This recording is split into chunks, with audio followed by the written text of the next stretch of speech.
Good morning, everybody. This is Stephen Alson. This is Full Time Devils, and this is your MUFC Transfer Daily. How is everybody doing this morning? We got some good ones for you this morning, some new ones for you, some fresh names, and there might actually be some truth to some of these rumours. So let's get fired straight into them. Then we've got Keita Baldé from Lazio, Senegalese winger.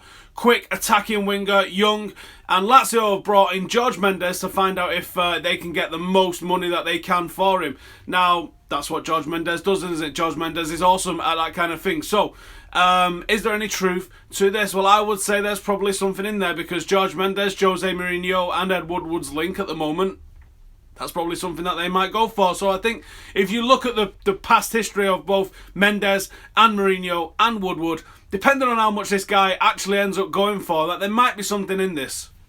There might be a Bebe-sized favour gets done to make this transfer go through. So I think this is one that could go through. United probably need somebody in that department.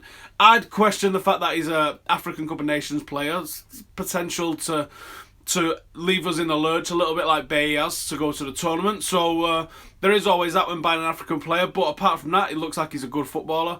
It looks like he could probably come in and help out in a position that we need a little help in.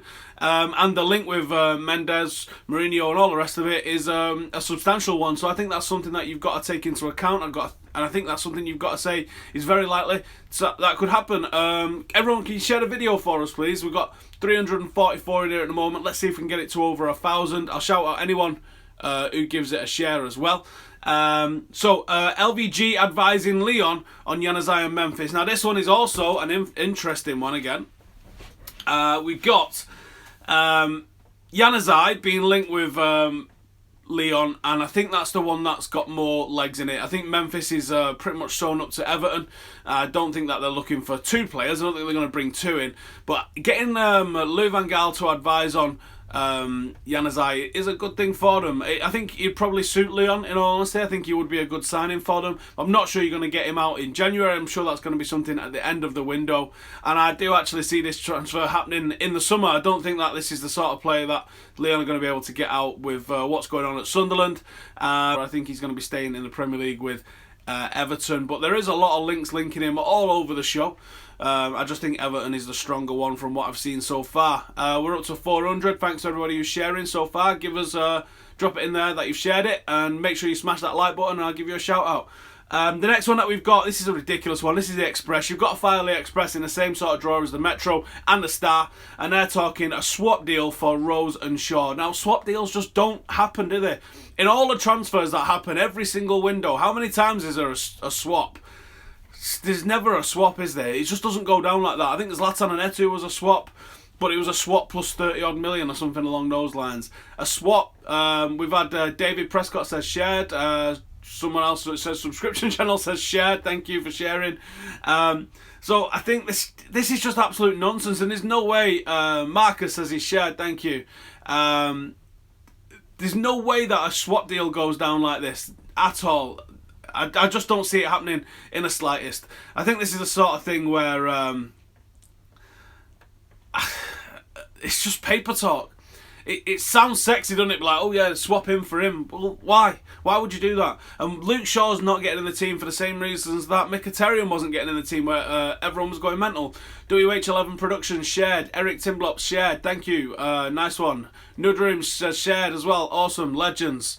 So, swap deal, Express, not going to happen. Daniel Levy, not happening. You're not getting a swap deal out of Daniel Levy. That's absolutely ludicrous to think that you're going to get a swap deal like that with him. He's going to have your nuts on toast if you think that you're just going to go in and walk away with one of his players. You'll be financing that new stadium and his summer transfer window if you want to take any of his players. So expect that.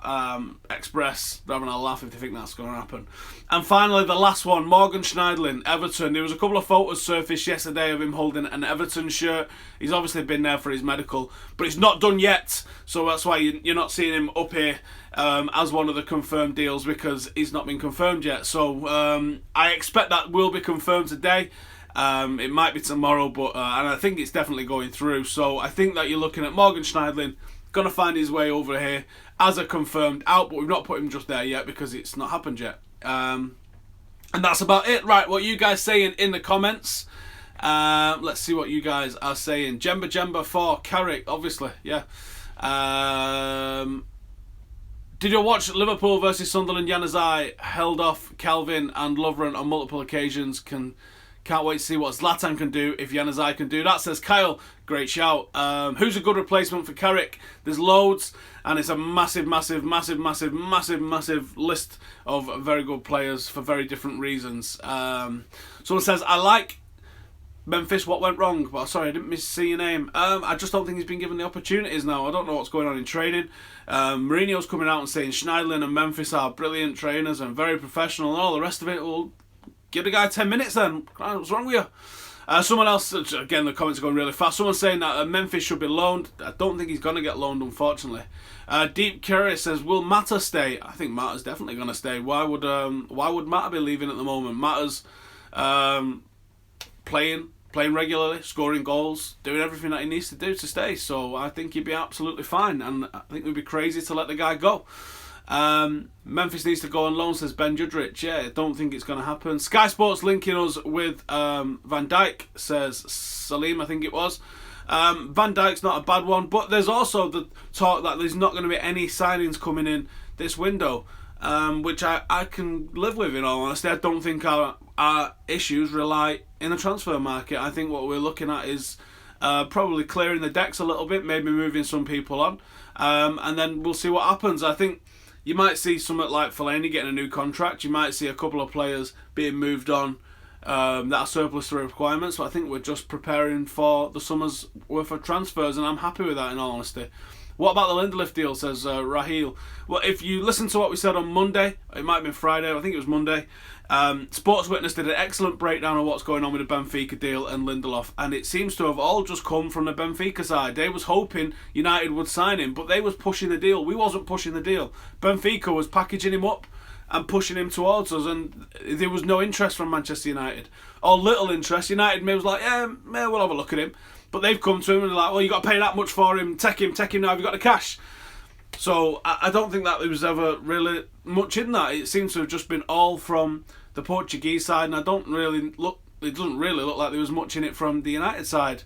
There's a lot of decent reporters as well. I'm not talking Metro, saying that there will be no transfers coming in January transfer window. And you know what? I'm inclined to believe those guys. So there might be nobody coming in. Deactivate says Saul and Griezmann in the summer. That would be a big improvement on the squad, wouldn't it? It'd be fantastic. Andreas Pereira versus Januzaj. Who will be succeeding at United? I think, judging by how they're doing this season, you'd have to say Pereira. But the way Januzaj started his career, you would have been certain it was Januzaj. On the back of getting a Player of the Year award, comes into the first team, tears it up in his first season. You're like, this lad is destined for big things. But you've got to be a bit more of a well-rounded footballer and do the defensive work, which it seems like Januzaj wasn't so keen on doing. Amadou says William Carvalho would be a good replacement. I agree on that. Yeah, that's definitely a good one. Blue Plays Games says Shed, mate. Nice one. Marcus Williams says Evra. Excuse me. Damasio has said that Evra would like to excuse me, come to United over going to Valencia. But I'm not sure that you're going to see anything happen there. It seems like the interest from Evra is like, yeah, I want to come back, but it doesn't look like it's been reciprocated by Manchester United. I would love Paddy Evra to come back. I think he's a better left back than those that we've got at the club at the moment, except for Luke Shaw. And I think Luke Shaw, given time, will come back and hopefully can have the same sort of impact Mkhitaryan and Marshall have both had since their time out, getting right and getting exactly what Mourinho wants for them. So that's all we can do and that we can hope for. Rushab says, thoughts on the Fellaini extension. In all honesty, I thought we would go for better players than what Fellaini offers us. But if he's going to be given an extension and we can play him at the right time in the right roles, then he's not a bad player and he seems like a nice guy. But are we here to be nice guys or are we here to win stuff?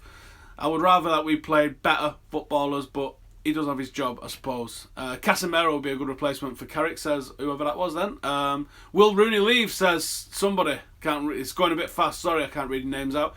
I don't think Rooney will go in January, but I do think there's a very good chance you might see him go in the summer. Noah says, how much would we pay for Evra? It'd be a nominal fee, because there's no resale value in the player, so you're looking at a couple of $100,000 maybe, million and a half. David Platt says CBJ recalled, would love Evra, but shouldn't be playing over CBJ and Shaw. Well, he wouldn't play over Shaw if Shaw was in form and fit, definitely. And CBJ, I think he's going to be a backup for the 23s at the moment, even though I'd love to see him given an opportunity. I'm not sure that he's going to get that chance, unfortunately. How's everyone feeling for the Liverpool game? Is everyone feeling confident for the Liverpool game? Because I think I would rather be in our position going into looking at 10 games on the bounce in victories rather than being in their position and trying to scratch some results together after a poor run of form. If we sign Grease, then what would be the formation? I don't know, to be honest. I'd love to see how you fit him in there, but I would love to see. Fellaini should be used like a false 9. Really? Over Zlatan? That's madness. Are you sure? I am not sure. CBJ may leave, I fear. We might. Would I rather sign Carrasco? Oh, didn't see that, went too fast. We're going to smash Liverpool 4-0, says Daniel 2. Whoa, brave. Should Tuanzebe go on loan? He should. He's not going to go on loan, though. Thoughts on their loss to Southampton last night? It's the League Cup, isn't it? So you can't get too carried away, but they're not in good form at the moment. Only find similar players like Carrick not perfect replacement. It depends on where you want to go with Carrick as well, because I think it's very realistic to suggest that you can replace Carrick without being like for like on Carrick. Carrick replaced Roy Keane and is nothing like Roy Keane, and obviously grew into being what Michael Carrick offers you today. You might go for someone like a Bakayoko who replaces Carrick, and I think that's very realistic outlook in terms of the way Mourinho likes his teams to shape up. And you could have Herrera and Bakayoko doing a dirty work and free Pogba up just a little bit. So there you go. We are doing a debate with Red Men live on YouTube, so make sure you, if you've subscribed, also press the bell button as well, because then you're going to get a notification when we go live, and that's going to be an absolute cracker. You do not want to miss the live show that we're going to do with Red Men. When your feeder club is better than you, Southampton versus the Scousers. That's a great shout. 2-1 versus Liverpool, says Marcus Williams. 2-0 on Sunday. Who would win in a fight between Rooney and Rousey? Rousey. Hello from New Zealand. Hello from New Zealand. Mark my words, Matuidi will replace Carrick. Not sure on that one, in all honesty. Anyone in the academy that has Carrick's attributes? Yeah, Sean Goss is almost a left-footed carbon copy of Carrick. Arguably with a better pass out to the channels. And a better eye for goal as well, actually, but that might not translate into first team football, but he's another one that needs opportunities. Fosu for Carrick, give the youth a chance. I think, yeah, Fosu could be the other guy that comes in and be a different style of what Michael Carrick has offered us, but again, Fosu Mensah needs opportunities. Pogba, drag and shoot, Herrera, tackle and press, Cruz, pass and direct. Perfect balance. It'd be a great little midfield three. I'd love to see Tony Cruz brought in. I really would do. 5-0 against Liverpool, says Nigel, Man United. I think that might be getting carried away, but you know what? I would love to see it, just to see how the papers managed to ignore it, because they wouldn't be talking about how United have just gone 10 games on the bounce and beat Klopp, who is the best thing since sliced bread, 5-0 at Old Trafford, not conceding a single goal against them this year, despite them supposedly being all kinds of amazing. Some decent comments here, but they're all going a little bit too fast. Is Zlatan sick? I don't know, in all honesty. There's some nasty ass calls going around Manchester at the moment, so yeah, there might be some bad stuff in the air that he might have managed to get. Get Ravel Morrison on board. Ravel Morrison looks like he's going to be at Wigan. Let's hope he doesn't come back to haunt us. Anyway, thank you guys for getting involved today. This has been awesome, as usual. We're live every single morning at 8:30 on YouTube, so make sure you've hit that little bell notification down below and subscribed if you're new over here. And we will see you every single morning with the news, with the transfer updates and everything that's going on in the world of Manchester United. And I'll see you in a bit on the Liverpool preview. Laters.